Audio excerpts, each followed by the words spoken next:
I never thought I'd play a horror game centered around a young girl going on a date with a vampire she met online, but after playing Flesh-Eating Geriatric Internet Predator, the latest full-motion video game from developer Nick Box, I can safely say I have. I've waited for this all my life.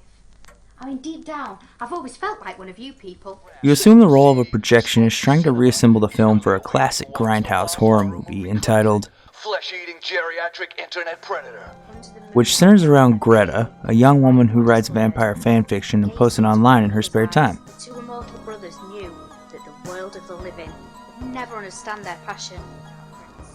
Through this online community, she meets a man named Vincent who claims to be a real-life vampire that was destined to meet her and fall in love with her. Naturally, she runs away from her parents' home and meets this man for a date, as anybody would. He wants to take her back to his place instead of going to a restaurant as Greta suggests, which she of course accepts.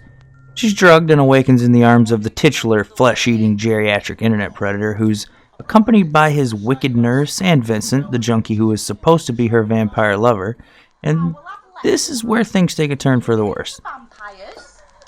Well, old Orville is the closest thing you'll ever get to such nonsense. The cinematography is solid as it usually is in Nick's games, with well-executed practical effects and good shot composition. I especially love the gore in this one, and there's some really extreme scenes that are an homage to the edgy exploitation movies of the 70s.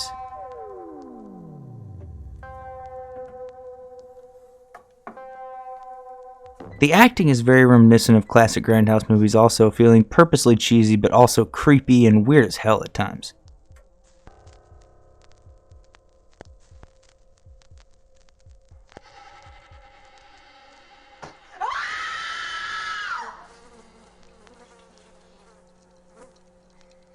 I admittedly became annoyed a couple of times due to the wrong film reel go back 2 scenes mechanic, where you're forced to sit through scenes you've already watched in order to make it back to where you were when you made the mistake. I feel this could be made a bit less punishing by adding more easily memorable identifiers to the film reels you're selecting, preventing you from repeating the same mistake multiple times.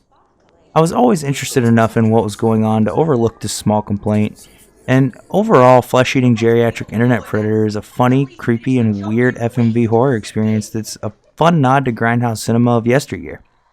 It releases via Steam on January 25th, and with a price tag of only $3, this Geriatric Predator makes for a pretty cheap date.